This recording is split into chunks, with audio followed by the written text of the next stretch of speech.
Bueno, muchas gracias por la invitación nuevamente. La verdad que es un placer poder compartir este espacio con ustedes, poder empezar a pensar cuestiones diferentes por ahí a las que cotidianamente estamos acostumbrados a pensar que se ocupa una obra social. Me parece que es fundamental este espacio que brinda la obra social para reflexionar sobre estos temas que también hacen a la salud y a la vida cotidiana de cada uno y cada una de nosotras. Así que, bueno, quiero agradecer nuevamente la invitación a Juan Cifré, a Gustavo Blasi. La verdad que para mí es un placer poder estar acá y profundizar un poco algunos temas que habíamos planteado la vez pasada. Para empezar, me parece revisar rápidamente algunas de las cuestiones que vimos en la reunión pasada para luego poder profundizar en algunas otras cuestiones que hacen a la relación de género, ¿no? Lo primero que vamos a ver tiene... Ay, a ver, que no me pasa... Ahí. Con lo que habíamos también empezado en la reunión pasada, que tiene que ver con distinguir, ¿no? Estos conceptos que tienen que ver con sexo y género, las diferencias sexuales, que son las diferencias biológicas, lo que nos hacen hombres y mujeres, que es una diferencia natural con la que nacemos y que no cambia por sí sola, ¿sí? En cambio, el género es una construcción sociocultural que se desarrolla a lo largo de nuestra vida, digamos, nos vamos construyendo como varones y mujeres, y el género se divide en principio masculino y femenino, y esto nos asigna diferentes roles y ocupamos diferentes lugares en función de esta división, que como dijimos es sociocultural e histórica, por lo tanto puede cambiar. Entonces, el género es una construcción social y cultural y cambia. El sexo es algo fisiológico y biológico con lo que nacemos y no se modifica. El género entonces lo podemos también identificar como una condición social, cultural, construida históricamente, y lo que representa son ese conjunto de actitudes, roles, valores, ¿no? Comportamientos que vamos desarrollando las personas y que tienen que ver con lo que la sociedad espera que sea un varón o sea una mujer dentro de la sociedad, ¿sí? Como decíamos, como es una construcción social, se puede modificar y evidentemente se ha ido modificando, digo, hay espacios, conductas, etcétera, que las mujeres tenían vedadas o tuvieron vedadas durante muchos años y hoy por suerte eso ya no está, o sea, las mujeres en un momento no podían decidir ni con quién casarse, ni tener propiedades, ni votar, ¿sí? Y esas cuestiones, por tratarse de una cuestión de género y no una cuestión biológica, se han ido modificando. Entonces decimos que el género hace referencia tanto a lo masculino como a lo femenino, y sobre todo estas roles, responsabilidades y oportunidades, ¿no? Asignados al hecho de ser hombre y ser mujer, y a las relaciones que se dan. O sea, el término género lo que implica también es la relación que se da entre las personas, en este caso entre varones y mujeres, en el marco de una sociedad y una cultura. Lo que el género construye en cada uno de nosotros, que lo vamos construyendo también desde antes de nacer, es la identidad de género. Antes de nacer ya, cuando nuestros padres eligen el nombre, nos compran la ropa, arman el cuarto donde va a dormir el bebé, ya hay una idea, sea varón o sea mujer, de qué es lo que se espera de ese niño o niña, cómo lo queremos criar, en qué ambiente, ¿sí? Y ahí vamos reproduciendo todas estas cuestiones que tienen que ver con el género y que van marcando la identidad de género de la persona antes de nacer. Y esta identidad de género se va reforzando a medida que crecemos, digo, con los juegos, a qué juegan los varones, a qué juegan las mujeres. En la adolescencia, cómo nos relacionamos con el otro sexo. El varón tiene que ser siempre el que primerea, el que está más dispuesto, la mujer tiene que esperar, tiene que ser más tranquila, más recatada, ¿sí? Pero esto no es algo que viene como un sello de la naturaleza, ¿no? Al momento de nacer. La familia y la sociedad nos van formando en este deber ser varones y mujeres. Acá quiero hacer una breve mención, con lo que también le hicimos la vez pasada, que tiene que ver con otras identidades de género.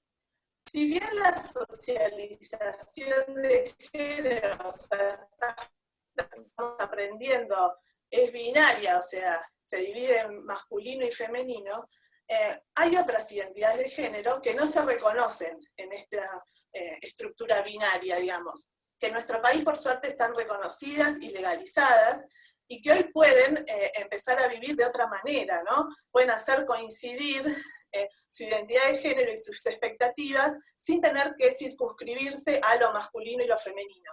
Y estamos hablando acá de todos los grupos que tienen otras identidades que no se identifican con lo masculino y lo femenino, y comúnmente los conoce como LGTB, digo, hay distintas siglas, pero son todos colectivos que no se identifican con esta idea de femenino y masculino. Pese a eso, han sido socializados en este sistema de género binario, con lo cual a ellos les cuesta mucho más poder reclamar y tener sus derechos identitarios, porque no coinciden con justamente esta estructura de género patriarcal que tiene que ver con masculino y femenino.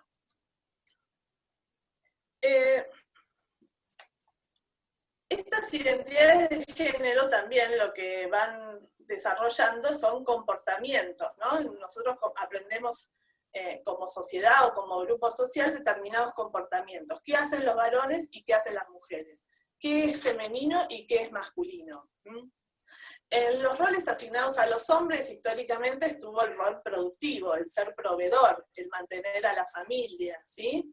El rol que históricamente se le asignó a la mujer es el rol reproductivo, el de cuidar a su familia, su hogar, y todo lo que tenía que ver con el ámbito doméstico, ¿sí? Estos roles y estas actividades y esta diferenciación de tareas, lo que genera también son jerarquías, ¿sí? Hay una asignación diferente, una jerarquía diferente a las tareas que son de los varones y a las que son de las mujeres. Nosotros, estos roles y estas diferencias que vemos en las tareas que se asignan a varones y mujeres, lo que hacen es producir una división sexual del trabajo, ¿sí?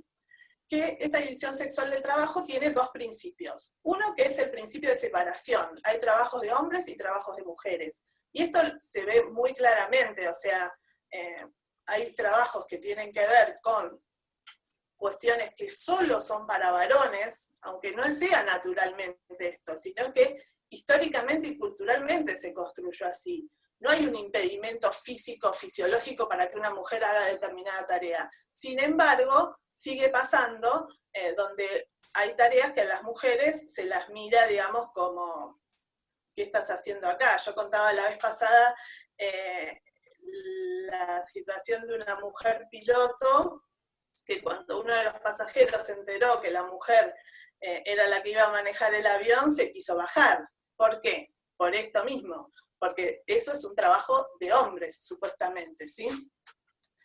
Y el otro principio que tiene que ver con la división sexual del trabajo es el de la jerarquía. Los trabajos de hombres valen más que los de las mujeres, ¿sí? Y esto es así, digamos, acá y en todo el mundo, ¿no? No solo la diferencia salarial y la brecha salarial que hay entre varones y mujeres, sino también el valor que se le asigna a las tareas que son masculinas y a las que son femeninas. Y todo esto lo que produce entonces es las mujeres dedicadas a la tarea reproductiva como asignación exclusiva, o sea, como que naturalmente las mujeres deberían ocuparse de esa tarea, ¿sí? Y las tareas productivas, o sea, el trabajo fuera del hogar, remunerado, etcétera, debería ser una tarea secundaria. Su espacio es el espacio doméstico y el tiempo es el tiempo sincrónico, continuo, o sea, la mujer trabaja fuera de la casa, vuelve a la casa, hace las cosas de la casa, cuida a los chicos, no hay un corte, ¿sí? Es continuo. Los varones su tarea de asignación exclusiva o principal es la tarea productiva, ¿sí? Es el trabajo remunerado. Las tareas reproductivas tienen una asignación secundaria, en general es yo ayudo en mi casa, pero no, yo soy el responsable de... el espacio de dominio del varón es el espacio exterior, el espacio público, y el uso del tiempo es diacrónico, o sea, termina de trabajar y terminó, vuelve a su casa y puede tener espacio para otras cosas, uso del tiempo libre, etc. A diferencia de las mujeres, que el tiempo es continuo y sincrónico. ¿Y esto por qué se da así? Se da así porque nosotros, varones y mujeres, estamos dentro de un sistema jerárquico y de relaciones sociales y políticas y económicas que mantienen al varón como parámetro de la humanidad, ¿no? Otorgándole privilegios, institucionalizando su dominio y superioridad sobre las mujeres. Y esto se expresa en todos los ámbitos de la vida, o sea, puede parecer un poco duro, pero hay muchísimos ejemplos de que esto fue así históricamente y que lo sigue siendo, ¿sí? Esto se expresa en la religión, en la política, en el trabajo, en la familia, en la educación, etc. Se sigue produciendo. ¿Y esto a qué nos lleva, ¿no? Que es lo que vamos ahora sí a empezar a charlar más específicamente el contenido de la charla de hoy. Lo que vimos hasta ahora fue como un repaso de lo que habíamos hablado la vez pasada. Este sistema patriarcal lo que produce son desigualdades. Desigualdades en distintos ámbitos, ¿sí? En la familia, en el trabajo, en el espacio público. Esos son los que vamos a ver un poco hoy. Hay obviamente más desigualdades, yo elegí estas por el tiempo acotado y porque me parece que son las más significativas en nuestra vida cotidiana, de varones y de mujeres, ¿sí? Dentro del hogar vamos a referirnos a tres tipos de situaciones. Una que tiene que ver con la violencia de género en el ámbito doméstico, las tareas domésticas y el uso del tiempo. La violencia de género. Digo, acá cuando hablamos de violencia de género hacia las mujeres y hacia las niñas en el ámbito doméstico, hablamos de una serie de situaciones que viven muchas mujeres dentro de sus hogares. Ahora vimos hace poco cómo subieron las estadísticas de denuncias o de llamados a las líneas telefónicas a partir del coronavirus, porque claro, estamos juntos todo el día, las 24 horas. Si ya había una relación donde la violencia estaba presente, el estar todos los días juntos potenció estas situaciones, ¿no? Y también visibilizó muchas situaciones que por ahí se mantenían como en el estanque, medio flotando, y que esto hizo explotar. Entonces hay muchísimos más llamados a las líneas telefónicas, a los centros de ayuda, denuncias en los juzgados, ¿sí? A partir de esto. Se estima que en la Argentina, se estima que no solo en la Argentina, sino en todo el mundo, según las estimaciones de Naciones Unidas, hay un 35% de mujeres que sufrieron o están sufriendo en este momento, mujeres y niñas, algún tipo de violencia física o sexual dentro del hogar, ¿sí? Es un número muy alto. Entonces es un problema a prestarle atención, que por suerte, digo, en nuestro país tenemos un Ministerio de la Mujer, un programa específico que se dedica a trabajar el tema de la violencia de género, tenemos leyes, tenemos fiscalías de género. Pese a todo eso, sigue pasando. El año pasado tuvimos 327 femicidios, que es la expresión más dramática quizá de la violencia de género, ¿no? De las muertes de mujeres en manos de hombres, la mayoría de hombres conocidos, que eran parejas o exparejas. Entonces es un tema que me parece que con el cual todos tenemos que estar comprometidos, no solo el Estado. La Ley de Protección Integral hacia las Mujeres, que es la Ley 26.485, reconoce diferentes tipos de violencia. Esto también es importante tenerlo en cuenta, porque uno a veces asimila el tema de violencia de género con la violencia física, ¿no? Que efectivamente existe y que es una violencia que se emplea contra el cuerpo de las mujeres, produciendo dolor, daño o riesgo de producirlo. Cualquier forma de maltrato, agresión que afecte a su integridad física es violencia física y hay muchos casos, pero también hay otros tipos de violencia. La violencia psicológica, que es la que produce un daño emocional, una disminución de la autoestima, ¿sí? Una humillación, cuando se la humilla, manipula, se la aísla a las mujeres. Después está la violencia sexual, que es cualquier acción que implique la vulneración del derecho de la mujer a decidir voluntariamente acerca de su vida sexual o reproductiva, a través de amenazas, coerción, uso de la fuerza, intimidación, etc. Y acá en la nueva ley, está la ley de protección de las mujeres, incluyó también la violación dentro del matrimonio, porque antes de que existiera esta ley, no sé si ustedes saben, pero el marido podía disponer libremente del cuerpo de su mujer, porque supuestamente ese era uno de los pactos incluidos en el matrimonio, ¿sí? Entonces, dentro del matrimonio no se lo consideraba violación a un acto violento y de que la obligara a tener relaciones sexuales, ¿sí?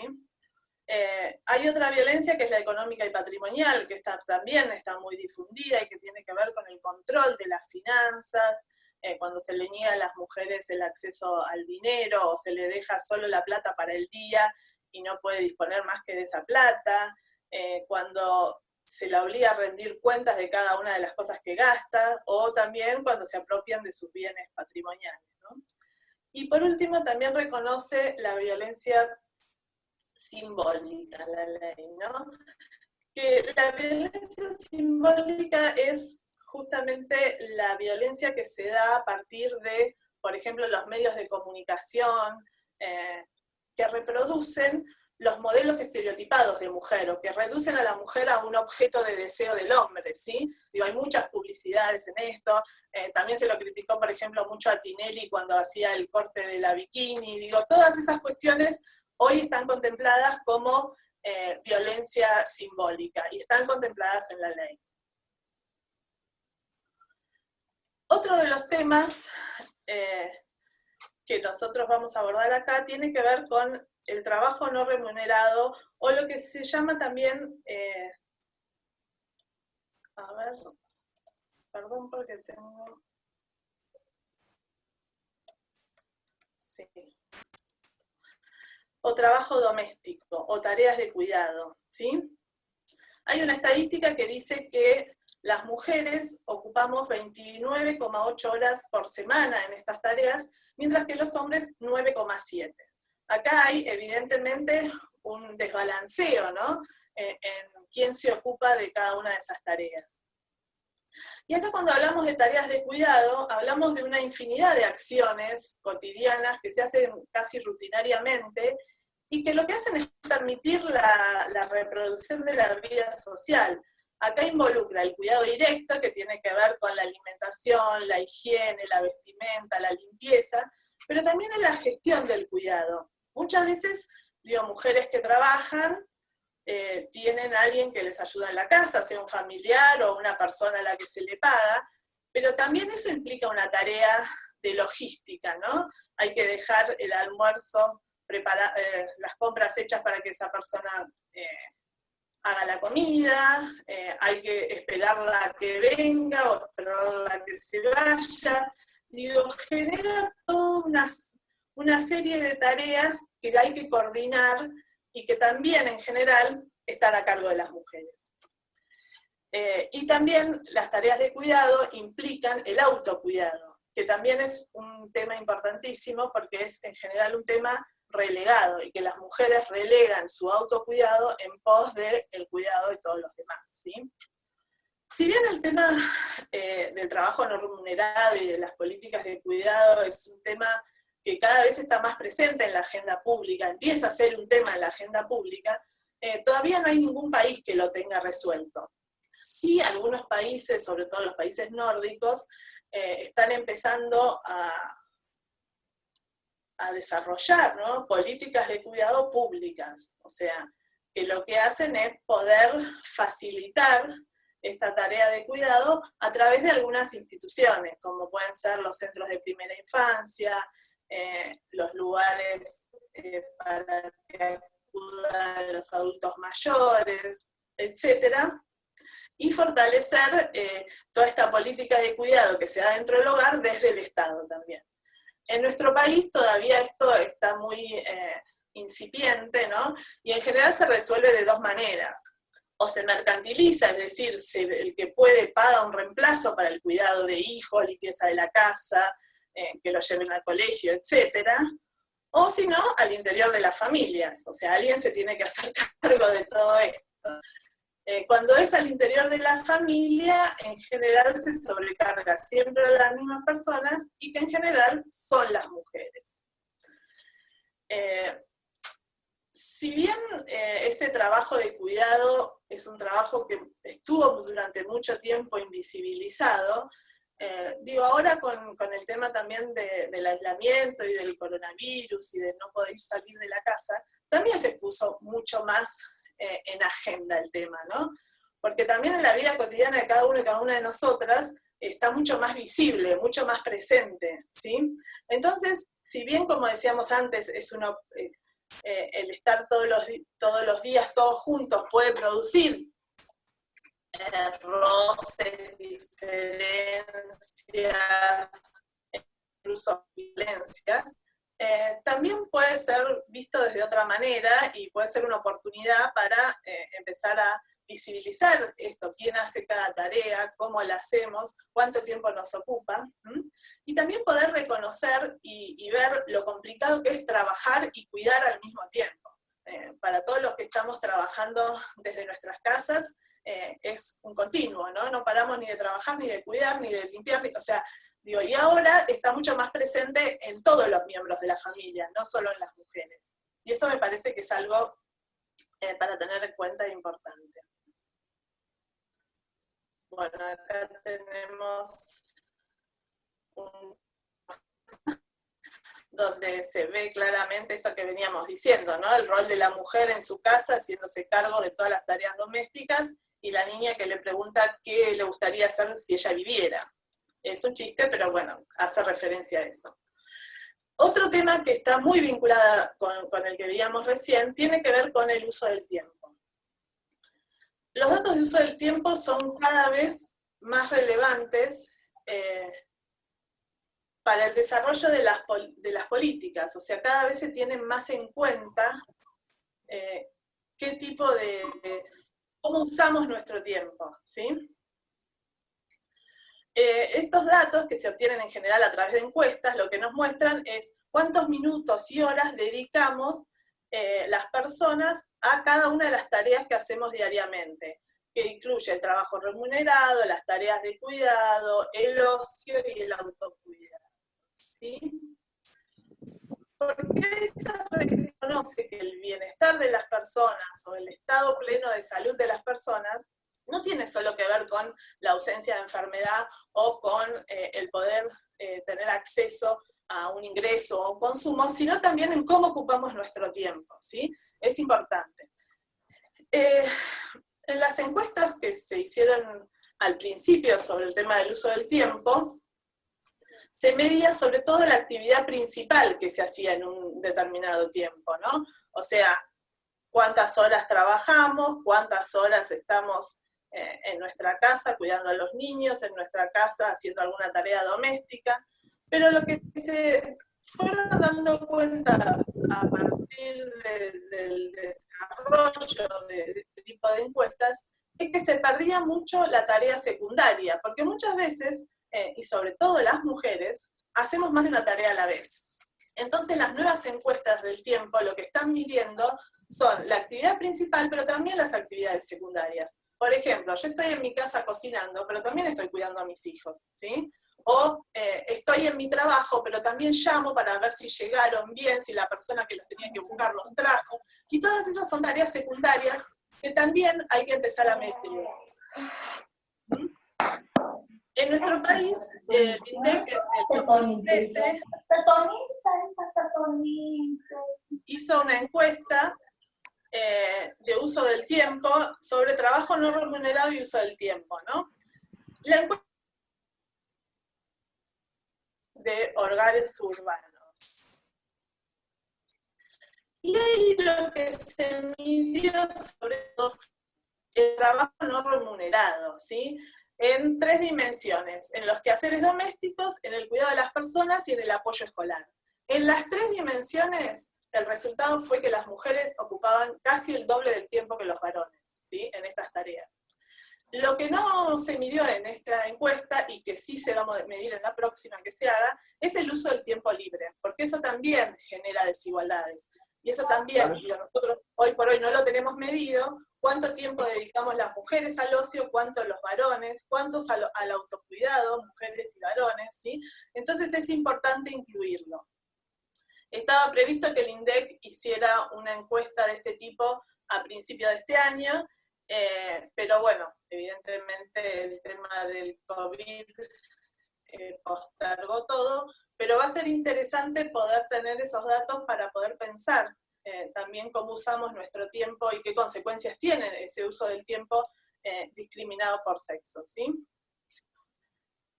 Otro de los ámbitos donde queríamos poder profundizar un poco estas desigualdades tiene que ver con el ámbito del trabajo, el ámbito laboral, ¿sí?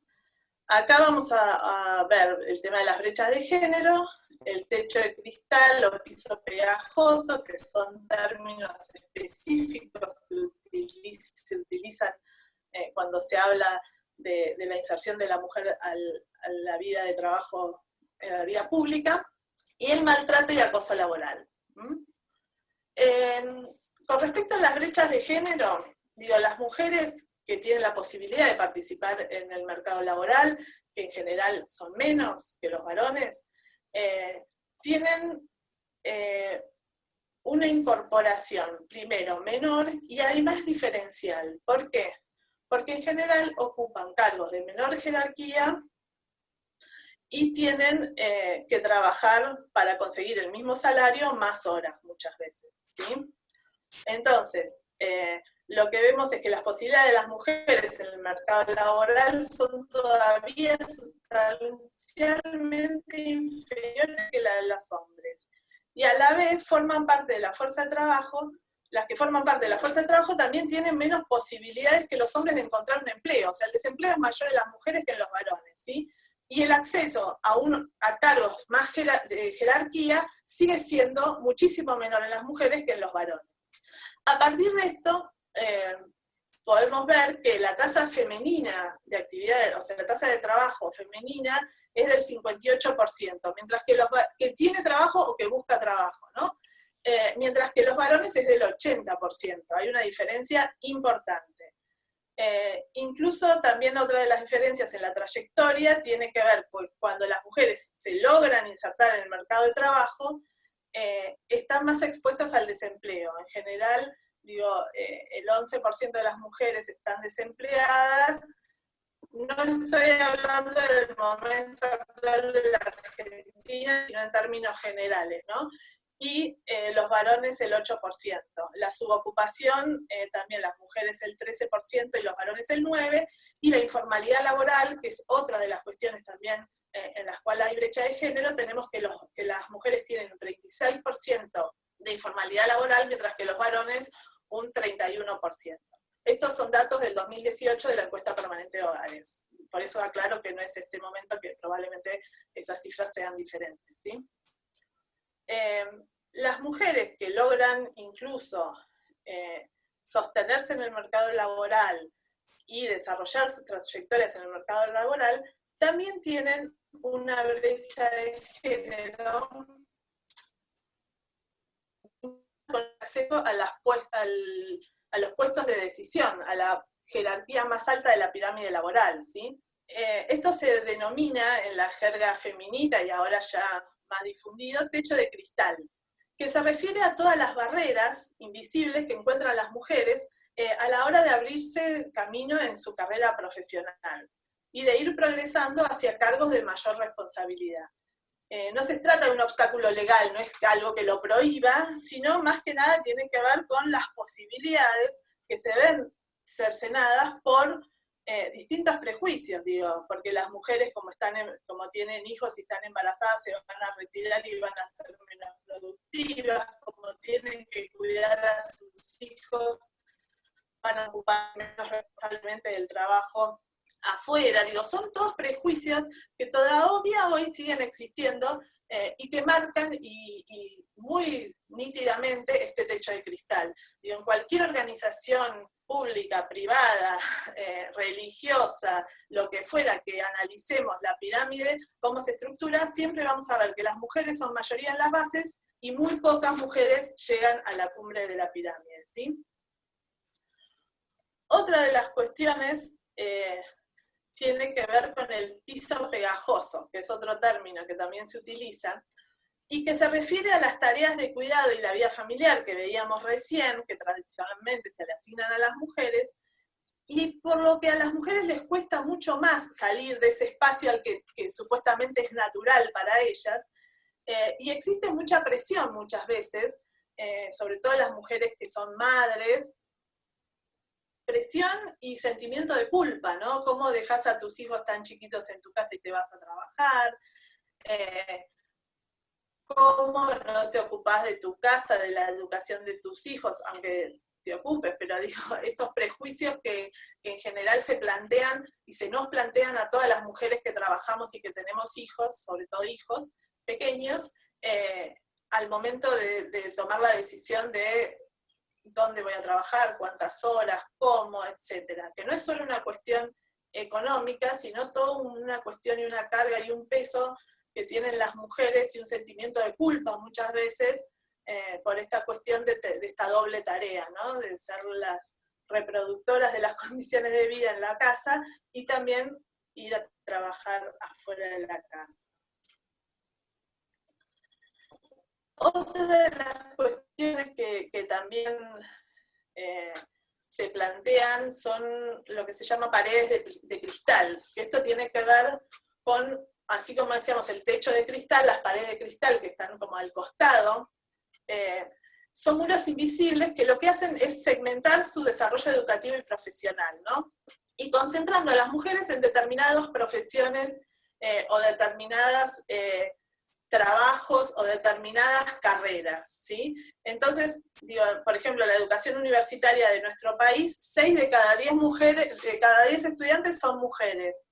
Sin embargo, son el 72% en ciencias sociales, pero solo el 25% en ingeniería y las ciencias aplicadas. ¿Y esto por qué? Porque se piensa que esas carreras son más masculinas, ¿sí? Entonces, también digo, existen estas paredes invisibles, que no hay nada desde lo de legal que impida que una mujer pueda desarrollarse o estudiar una determinada carrera. Sin embargo, hay toda una cuestión social, de educación y presión, etcétera, donde hace que las mujeres elijamos unas carreras y no otras, ¿sí? Y a esto se le llama paredes de cristal. Por último, tenemos el maltrato y el acoso laboral.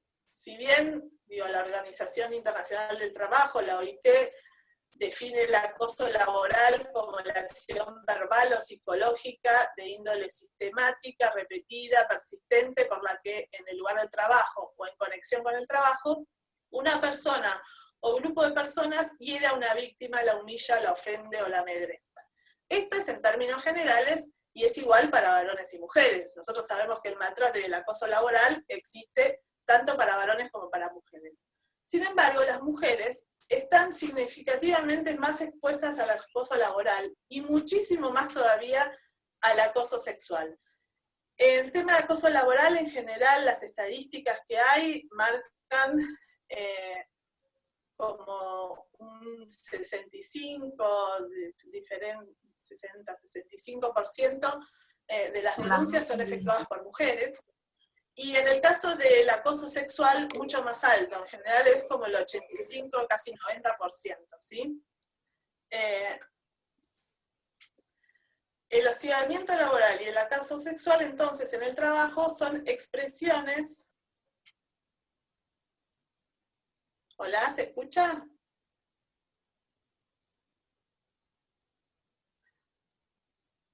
De la violencia de género.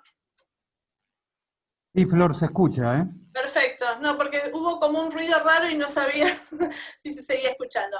Entonces decimos que esto del maltrato y acoso laboral, cuando es referido a las mujeres, también se toma como violencia de género, y también hay una cuestión desigual en las estadísticas donde marca que las mujeres son mucho más víctimas de este tipo de situaciones en el trabajo, ¿sí?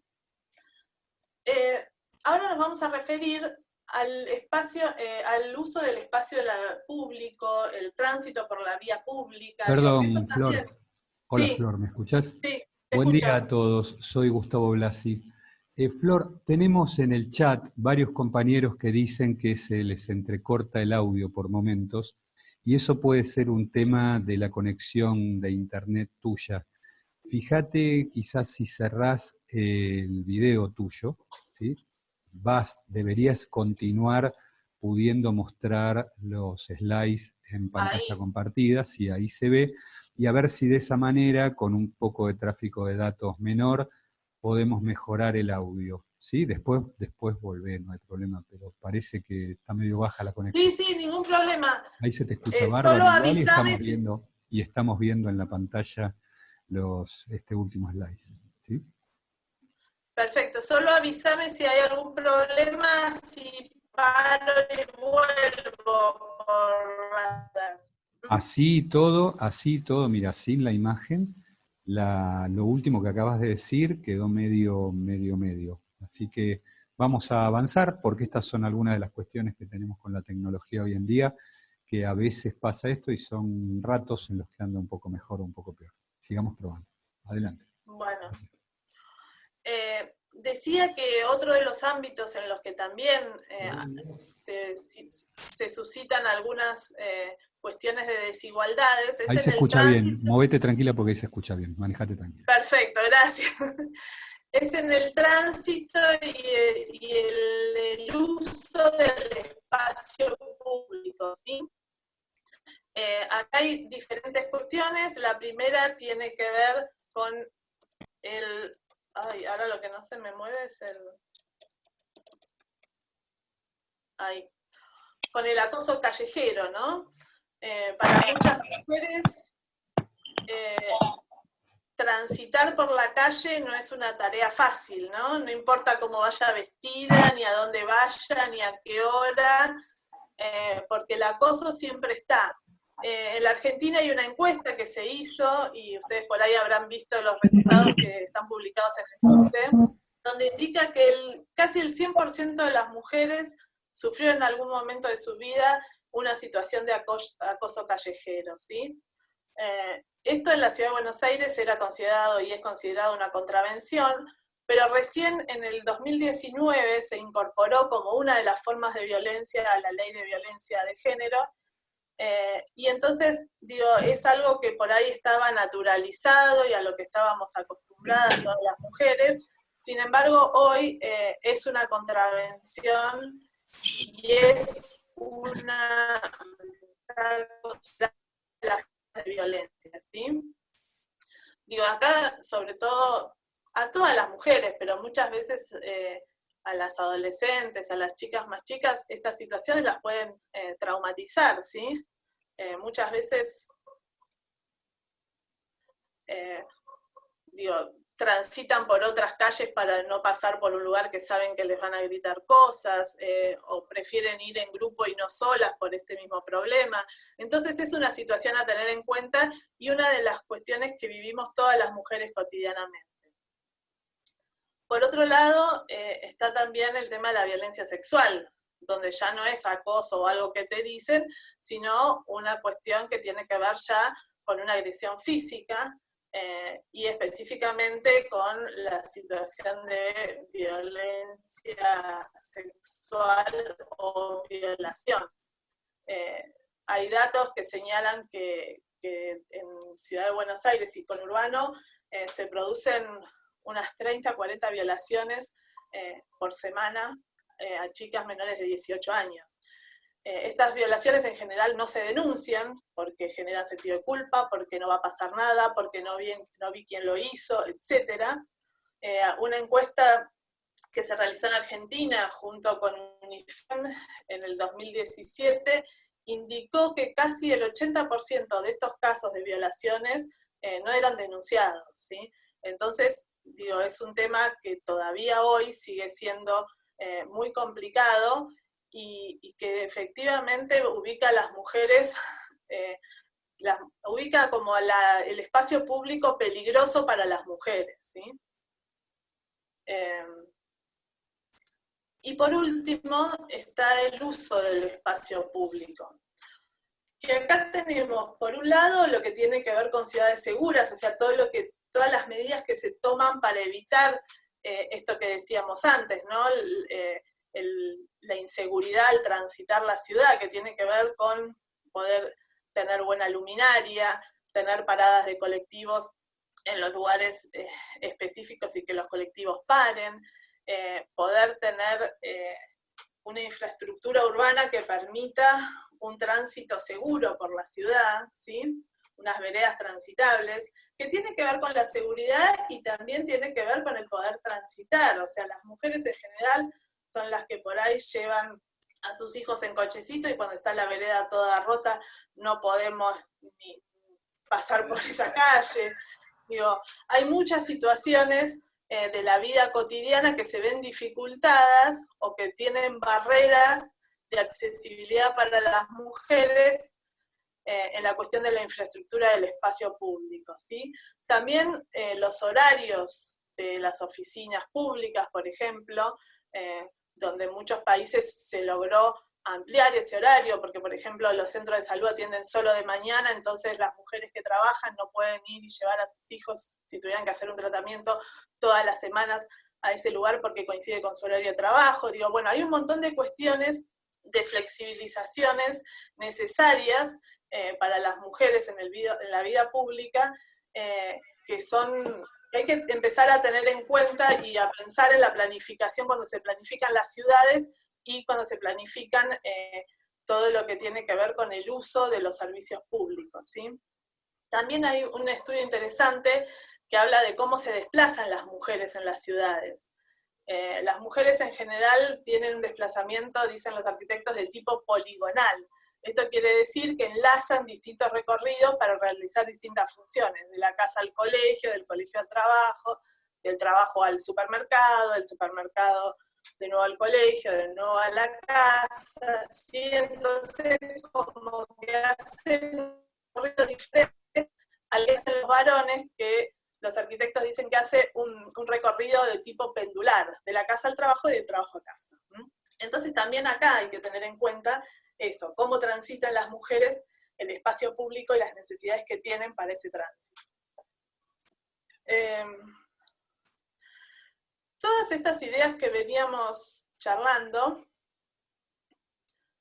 además de esta socialización que planteamos al principio, de esta identidad de género que se va conformando, se reproduce también a través de dos cuestiones que quiero que trabajemos, comentar un poco hoy, porque por ahí no nos damos cuenta, pero sin embargo lo que hacen estos dos temas que tienen que ver con la idea del amor romántico y los micromachismos, es justamente reproducir y profundizar todas estas cuestiones y estas diferencias de género.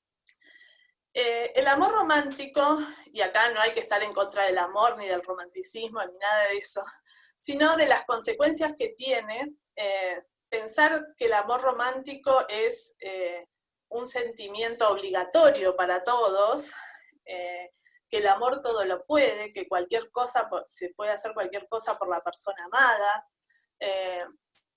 que el amor provoca una entrega total a la persona amada, se confía plenamente en ella, no hay dudas, y todas estas ideas que nos van metiendo desde las telenovelas hasta cómo nos cuentan los cuentitos de cómo es el noviazgo, el matrimonio, etc.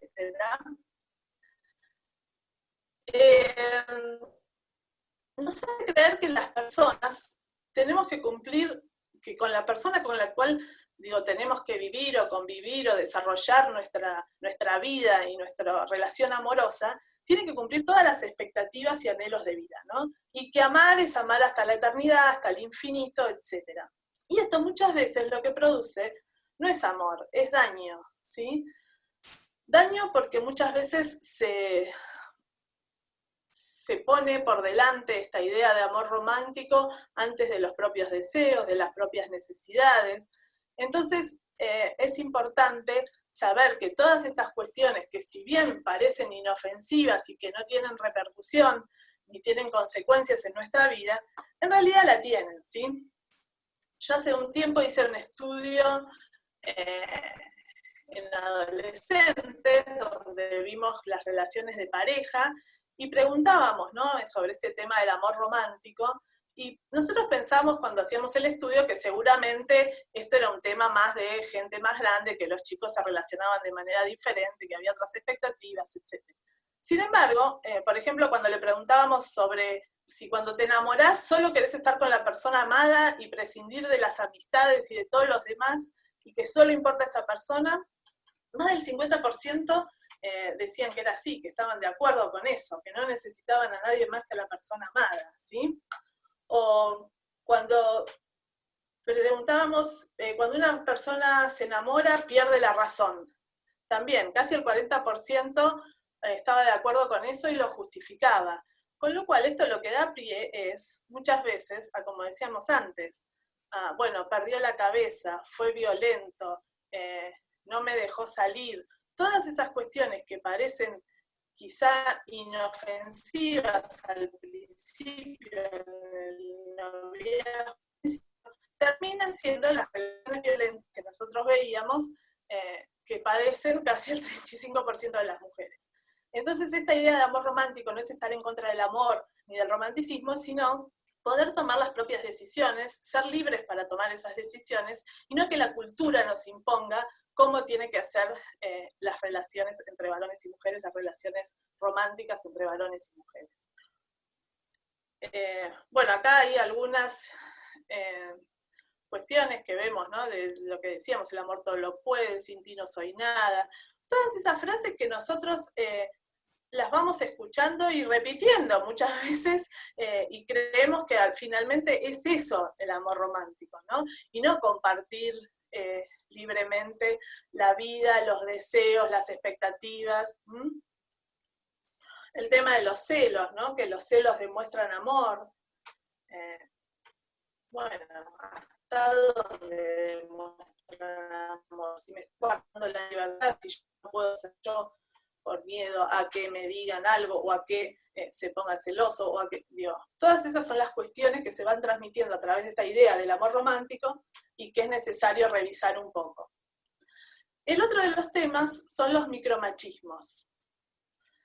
Los micromachismos son comportamientos diarios, ¿no?, que tanto realizamos mujeres como hombres, ¿no?, y que los tenemos asumidos, y que son sutiles y que tienen una apariencia inofensiva, pero que lo que está atrás es toda esta cultura desigual y machista que se refuerza en cada uno de estas conductas micromachistas, digamos, ¿no? ¿Cuáles pueden ser? Por ejemplo, yo te ayudo en la casa, si el varón le dice a la mujer, cuando la tarea del hogar debería ser una cuestión compartida, no que él está ayudando, ¿sí?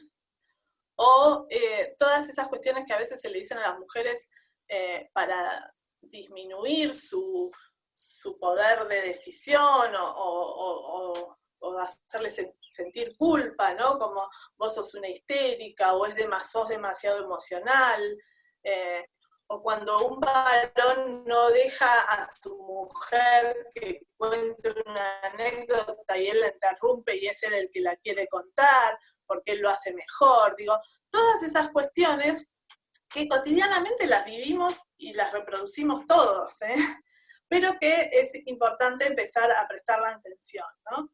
También hay otro tipo de micromachismo que tiene que ver con las mujeres que por ahí obtienen un logro, o acceden a un trabajo, o se reciben, o lo que fuera, y genera en el hombre como alguna cuestión de distanciamiento o de, no sé, poca empatía con ese logro, sin que sea violento, sin que lo manifieste abiertamente, pero que se genera ahí una tensión porque la mujer obtiene un logro mayor que el que obtuvo el varón, digamos, ¿no? Y todos estos micromachismos y estas cuestiones que vamos viviendo y reproduciendo cada día, lo que hacen, así como el amor romántico, es reforzar toda esta cultura y esta socialización patriarcal en cada uno de los ámbitos, ¿no? El término micromachismo lo acuñó un psicoterapeuta español, Luis Bonino, que escribe mucho sobre micromachismo, y que la verdad ahora está utilizado para nombrar a todas estas pequeñas cuestiones que tienen que ver con discriminar o ubicar a la mujer en un segundo lugar, que se repiten cotidianamente en nuestras vidas, pero que no llega a ser una situación de violencia extrema, ¿no? Sino esas cosas sutiles y casi invisibles que cotidianamente vivimos todos y todas. Ahora bien, bueno, acá hay algunas cosas, ¿no?, que tienen que ver con eso. Estás un poco gorda, nunca vas a conseguir marido, o sea, por eso digo que son cuestiones que no solo las reproducen los varones, las reproducimos las mujeres también, o sea, estamos imbuidos todos en esta cultura, ¿no? ¿Y cómo pensamos, a partir de todo esto que ahora sabemos y que, con lo cual convivimos cotidianamente, cómo podemos construir otras formas de relacionarnos, ¿no? ¿Cómo podemos pensar otra forma más equitativa, menos discriminatoria de convivir en esta sociedad? Una de las principales características de la masculinidad patriarcal es que exige a los hombres demostrar constantemente lo machos que son, ¿no? Que constantemente se ponga a prueba su hombría. Pero esto también trae beneficios y también costos, ¿no? Estos mandatos patriarcales para los varones. Beneficios, como veíamos antes, ¿no?, que tienen una mejor inserción laboral, que suelen manejar los ingresos familiares, tomar la iniciativa en las relaciones sexuales, que son en general los que ejercen la violencia. Digo, hay muchas cuestiones en donde los ubica a los varones en una situación de poder frente a la mujer. Pero también hay costos para los varones en esta socialización patriarcal, digamos, ¿no? Por un lado, el ser proveedores, o sea, el tener que ser el sostén de la familia, el sostén económico, muchas veces es un mandato que les impide disfrutar otros aspectos importantes de la vida familiar, ¿no? El ser protectores también los obliga a ser valientes, a enfrentar peligros, a saber siempre lo que hay que hacer, a tener que tomar la decisión correcta, y todo esto lo que hace es también generar un peso y una carga para los varones que sienten que esto es lo que deben hacer y para eso están en este mundo, ¿no es cierto? Una de las consecuencias más claras de este peso y de estas situaciones para los varones tiene que ver, por ejemplo, con las tasas de homicidio, por ejemplo. Los varones son el 85% de las víctimas de homicidio. En los suicidios son el 80%. En los accidentes de tránsito, el 77%. O sea, acá vemos cómo esta socialización masculina patriarcal también afecta a los varones, ¿sí?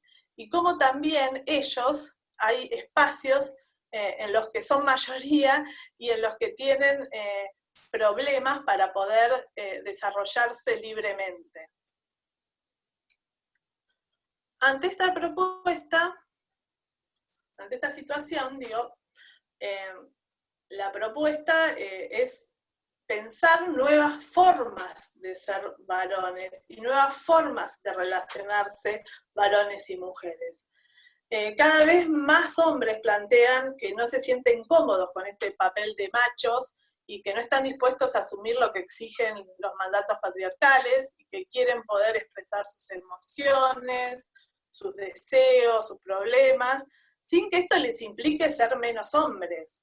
O sea, sienten un peso enorme cuando tienen la obligación de estar siempre dispuestos, activos, exitosos sexualmente y económicamente. Y también cada vez más mujeres plantean que quieren como parejas a hombres que entiendan sus necesidades, reconozcan sus derechos, que estén dispuestos a apoyarlos en su desarrollo personal, asumir las responsabilidades y tareas del cuidado en forma equitativa. Y esto entonces lo que se plantea es esta idea de nuevas masculinidades, ¿sí? Las nuevas masculinidades o masculinidades alternativas proponen replantear la idea de masculinidad y desaprender estos roles de género adquiridos durante toda la vida y perpetuadas a lo largo de los siglos, ¿sí? Y poder pensar en disfrutar juntos mucho más de esta vida cotidiana.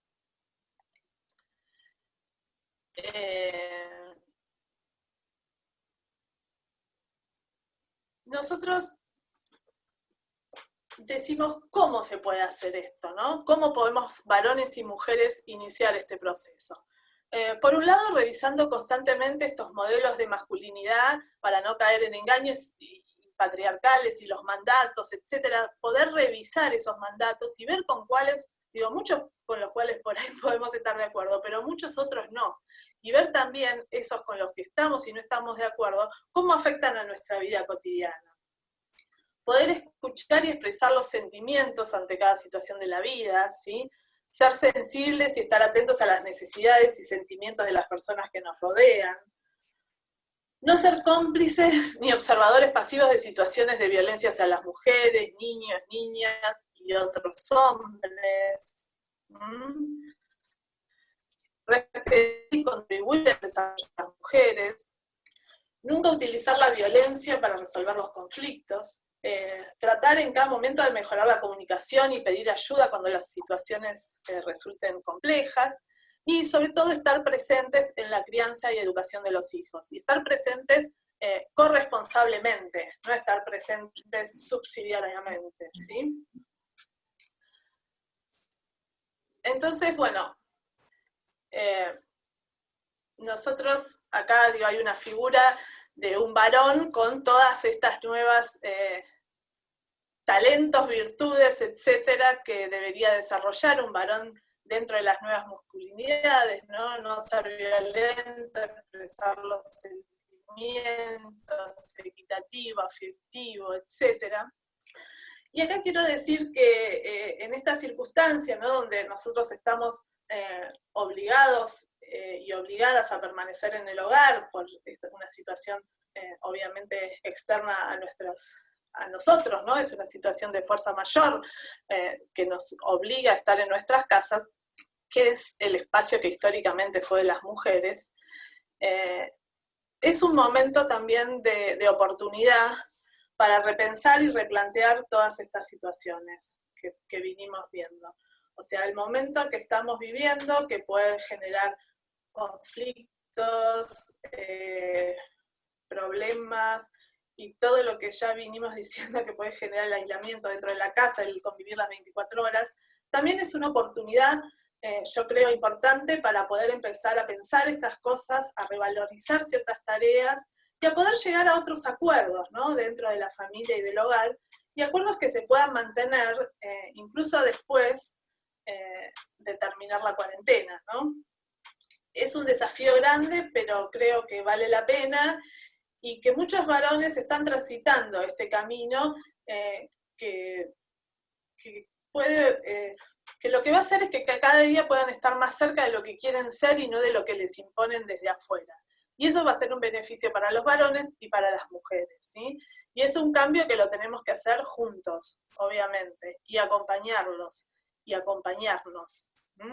Así que bueno, un poco estas eran las cuestiones que quería charlar hoy con ustedes. Voy a poner de nuevo el video. A ver, espero que no se interrumpa el audio. Digo eso, espero que les haya servido, que sirva para la reflexión, Y no quiero dejar de felicitar nuevamente a la obra social que se está ocupando y preocupando por este tema que me parece muy importante, y a todos los trabajadores y trabajadoras, tanto que participaron de esta charla como los que por ahí no participaron, pero que también están en este camino de la reflexión y de pensar cómo podemos mejorar nuestras relaciones para una vida más equitativa, sin violencia y más justa, ¿no? Para todos y todas. Muchas gracias. Bueno, Florencia, nuevamente Gustavo Blasi, yo desde ya te agradezco en nombre de la obra social y en mi nombre personal. Ahora en unos minutos los va a saludar el doctor Cifre, a modo de despedida también de esto, pero no hubo preguntas en este caso. Lo que sí hay un chat muy jugoso, muy interesante, que surgió a partir del momento en el que empezaste a contar un poquito acerca de cómo es la situación en el amor romántico. Y a partir de allí hubo un compañero, perdón, tengo que ser honesto, antes de todo esto, hubo una compañera que hizo referencia, antes del amor romántico, muy al principio, hizo referencia a un tema importante también en términos laborales, porque puso María Martínez, prejuicios, para la empresa somos más pérdidas que ganancias, solo por el hecho de las tareas hogareñas a las que el machismo nos asignó. ¿Sí? Después vino todo el tema del sonido, me pareció una reflexión interesante que tenía que ver justamente con la división del trabajo. Estabas hablando del techo de cristal, del piso pegajoso, piso enjabonado también, como se lo conoce. Sí. El tema es que, te decía, después hubo un compañero que hizo un comentario acerca del tema del amor romántico, cuando preguntó si eso no era solamente una etapa en el noviazgo, después de que hablaste del estudio con los jóvenes. El compañero es Néstor Cabrera, y Erika López le contestó que no es una etapa en particular. Perdonen que lo lea esto, pero me parece que vale la pena. No, pero es muy interesante. Y él le dijo, entonces, ¿cómo es el noviazgo? Y ella le contestó, en este caso María Marta Tortelli, contestó la compañera, es compañerismo, respeto sin asfixia o dependencia. Y él le dijo, de ambas partes, obvio. ¿Sí? Le contestó ella. Ahora, Erika López le dijo a Néstor, si te referís al micromachismo, es un comportamiento que surge en cualquier etapa de la vida, por supuesto, es algo recíproco. ¿Sí? Y él hizo un comentario que a esto quería llegar. Él dijo, pero también existe el microfeminismo entonces. ¿No? Y sin querer extender demasiado esto, yo me quedé pensando que esto es parte de nuestra cultura patriarcal, sobre todo la que vivimos los varones, como vos lo explicaste después, y que lo tenemos incorporado, justamente es una cultura, lo tenemos incorporado y mamado desde que nacemos, por lo tanto, llevar adelante cualquier modificación en esto nos obliga a considerar que tenemos que estar permanentemente ejerciendo o ejercitando el espíritu crítico, ¿verdad? Porque, digo, el microfeminismo, podríamos hablar 2 horas acerca de si existe, si no existe, cuál es el concepto, pero entiendo que surge a partir de los conceptos nuestros, de los varones, respecto de esta situación. Y me parece bárbaro igual que lo plantee, porque más allá de que pueda tener respuestas académicas, de debate o lo que sea, es parte de ese espíritu crítico. ¿Sí? Creo que es muy positivo. Erika le dice después que es referido a la perspectiva de género en general, por eso te digo que es recíproco, pero coincido en que debería tener otro nombre. Y Martín Morales le pone, en cuanto pueda leerlo te lo digo, que creo que debería expresarse de manera diferente este punto, haciendo hincapié en que ambos sexos deberían tener dichas cualidades, las que se expresan en la imagen, la figura que vos habías puesto, y no que sea del hombre, ya que erradicar el machismo es un trabajo de ambas partes. ¿Sí?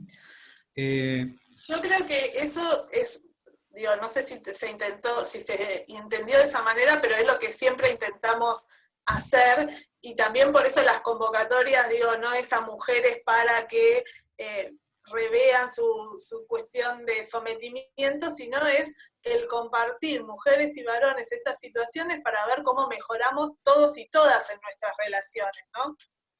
Solo quiero decir una cosa con respecto al feminismo y machismo, que el feminismo no es lo contrario al machismo, que eso, digo, también por ahí tiene que quedar claro, y a veces no queda claro porque el uso corriente quizás sí es utilizar feminismo versus machismo.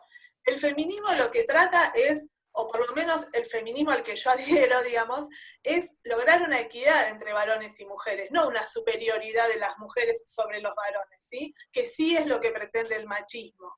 Entonces me parece que eso sí hay que expresarlo claramente, porque no es lo mismo, o no es la contracara del machismo, es el feminismo. El feminismo lo que representa es la lucha de las mujeres por una sociedad igualitaria, de las mujeres, y hoy día de muchos hombres también, por suerte. Entonces, digo, en esto estamos juntos y juntas, en ese camino, digamos, ¿no? Y las nuevas masculinidades tienen que ver con eso, con hacer juntos este camino. Creo que esto da para mucho más. Está viendo comentarios hermosos en el chat en este momento. Yo, compañeros, no quiero ser antipático, pero tenemos que liberar también a Florencia. Quiero contarles algo antes de dejar hablar al doctor Cifre. Qué grande, yo no dejando hablar al presidente. Pero nosotros como obra social estamos muy agradecidos con Florencia. Vemos que hay un interés muy grande en todo esto. Vamos a seguir trabajándolo. Flor, te anticipo que creo que vamos camino a una tercera charla. Bueno. Y por supuesto, tenemos idea como obra social de trabajar este tema de acuerdo al modelo con el que trabajamos siempre prevención, que es en capacitación de agentes sanitarios, y trabajar esto como una forma de lentamente ir modificando cuestiones, incluso en este caso culturales, que es nuestra expectativa también. Yo no quiero demorarlos más, les agradezco infinitamente a todos y a vos, Florencia, y los dejo con el doctor Juan Cifre para que complete esta despedida. Gracias a todos. Gracias. Bueno, muchas gracias, Florencia. La verdad que, como bien decía Gustavo, el intercambio ha sido realmente muy rico, y como decía también el título, digamos, estamos hablando de un horizonte en el cual la idea es, hacia ese lugar que vamos, lo tengamos con una visión de género, y creo que esto es lo que se reflejó en el chat. Así que desde el punto de vista de lo que era nuestro objetivo, parece que está más que cumplido. Es un camino seguramente muy largo, desde el extremo de una sociedad desigual a tratar de que sea una sociedad equitativa. Y como vos pones bien ahí el ejemplo de ese hombre no violento, que expresa sentimientos, que es equitativo, claramente eso es un ser humano, ¿sí? Que de los dos lados tiene que ser equitativo, tiene que ser no violento. Creo que eso es el objetivo que como sociedad todos buscamos, y que, como Gustavo les decía, estamos tratando de lograr un cambio cultural. Lo hemos conseguido lograr en el tema de hábitos saludables en enfermedad cardiovascular, lo hemos conseguido en el tema de adicciones, y esperamos que este también sea un poco el camino de empezar a juntar los extremos y lograr una sociedad mejor. Así que muchísimas gracias a todos por participar, y a Florencia digamos, por aportarnos tu conocimiento en el tema. Y como te dijo Gustavo, seguramente vamos a estar con otras charlas manteniendo esta información, esta formación conjunta para que mejore la familia ferroviaria. Muchísimas gracias a todos.